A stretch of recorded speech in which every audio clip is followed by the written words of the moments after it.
Friends, welcome to London Tamil kitchen. ரீசெண்டாக நான் போட்ட ஹாரி பாட்டர் தீம் கேக் கொண்ட உங்களோட ஷேர் பண்ணுறேன்.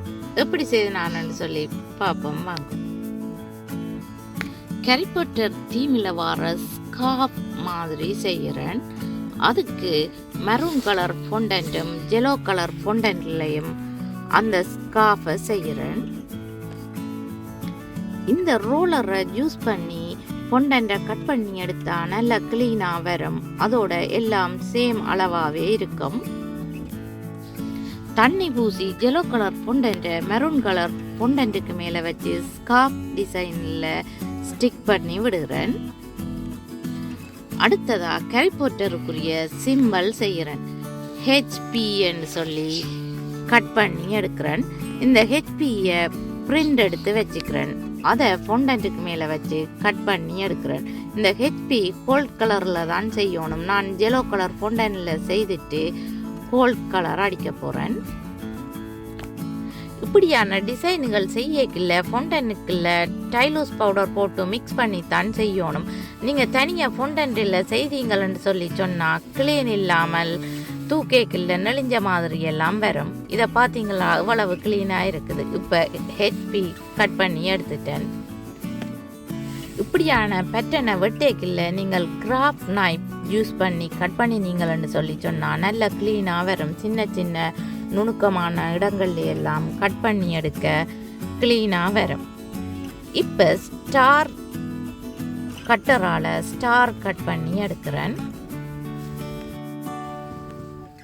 அடுத்ததா இந்த ஆப்ஜெக்டை செய்கிறேன். இந்த ஆப்ஜெக்டுக்கு என்ன பெயர்ன்னு தெரியல, என்னென்ன பேட்டர்னில் செய்து வச்சிருக்கிறேன்றதை பார்த்து நீங்கள் செய்யலாம்.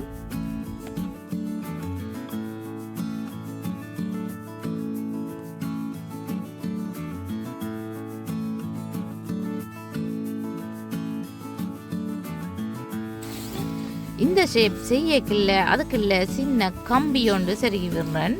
நல்ல மெல்லிய கம்பி தான். கம்பிக்கு தண்ணியை பூசித்தான் செருகணும். அப்பத்தான் வடிவா காஞ்சு கலராமல் ஆடாமல் நிற்கும். ஓரங்களுக்கு நைஃபால சின்ன சின்ன வெட்டி விடுகிறேன். நம்பர் 9 கேக் டாப்பர் செய்கிறேன். இதை கேக் மோல்டில் தான் செய்கிறேன். எவ்வளவு ஈஸியாக இருக்குமென்றதை பாருங்க. நல்ல க்ளீனாகவும் வரும். பட்டர் ஐசிங் போட்டு கேக்கை ஃப்ரிட்ஜுக்குள்ள 1/2 hour வச்சுருந்தேன். நான் இப்போ செட் ஆகிட்டுது எடுத்து வச்சிருக்கிறேன். இப்போ செய்து வச்சிருக்கிற டொப்பர்ஸை வச்சு இந்த கேக்கை டெக்கரேட் பண்ணுறேன். ஸ்கார்ஃபை வச்சு கேக்கை டெக்கரேட் பண்ணுறேன். இந்த ஸ்கார்ஃப் காய முதல் வைக்கணும். காஞ்சதுன்னு சொல்லி சொன்னால் அப்புறம் வெடிக்க தொடங்கிடும். உடனே வச்சு டெக்கரேட் பண்ணணும்.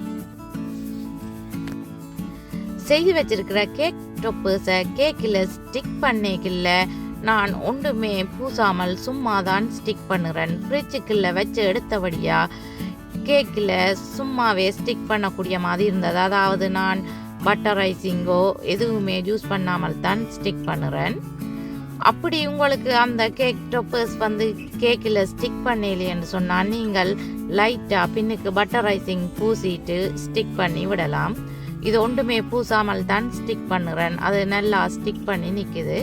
செய்கிற கேக் டாப்பர்ஸை மொத்தமாக செய்யாமல் மெல்லிசா செய்தால் தான் ஹெவியில் கேக்கை விட்டு இறங்காமல் அப்படியே ஸ்டிக் பண்ணி இருக்கும்.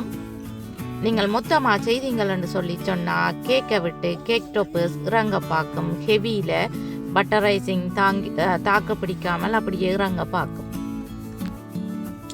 பிளாக் கலர் ஃபொண்டன்ட்டில் கண்ணாடி வெட்டி எடுக்க போகிறேன். அதுக்கு ரவுண்ட் ஷேப் கட்டர் எடுத்து வச்சிருக்கிறேன். 2 சைஸில் ரவுண்ட் ஷேப் கட்டரை எடுத்து கண்ணாடி வெட்டி எடுக்கிறேன். எப்படி வெட்டி எடுக்கிறேன்னு பாருங்க.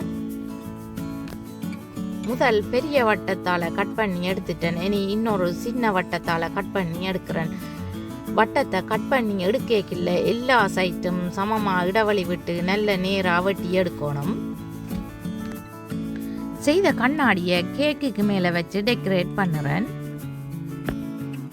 இந்த கண்ணாடியை டிஃப்ரெண்ட் ஸ்டைலில் செய்யலாம். எனக்கு கஸ்டமர் கேட்ட கேக் டிசைனின் படி தான் நான் செய்து கொண்டிருக்கிறேன். அதில் இருந்த கண்ணாடி மாதிரி தான் இதில் செய்திருக்கிறேன். பிளாக் கலர் ஃபொண்டன்ட்டில் மேஜிக் வாண்ட் செய்து வைக்கிறேன். செய்து வச்சிருக்கிற ஆப்ஜெக்ட் ஒட்டின ஸ்டார் ஹெச்பி எல்லாத்துக்கும் மெட்டாலிக் கோல்ட் பெயிண்ட் பண்ணி வச்சிருக்கிறேன். அல்லது நீங்கள் எடிபிள் டஸ்ட் எடுத்து ஈட்டபிள் எடிபிள் டஸ்ட் எடுத்து அதுக்குள்ள வோட்கா மிக்ஸ் பண்ணியும் நீங்கள் கோல்ட் கலர் பெயிண்ட் பண்ணலாம். இப்போ செய்து வச்சுக்கிற நம்ம கேக் டொப்பரை வைக்கிறேன். செய்து வச்ச கேக் டொப்பர்ஸ் எல்லாத்தையும் வச்சு கேக்கை ரெடி பண்ணியாச்சு.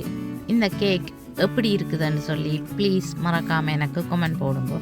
என்னுடைய வீடியோ பார்த்ததுக்கு ரொம்ப ரொம்ப நன்றி. மீண்டும் இன்னும் ஒரு இன்ட்ரெஸ்டிங்கான வீடியோவில் உங்களை சந்திக்கும் வரை உங்களிடமிருந்து விடைபெறுவது உங்கள் மதி. பாய்.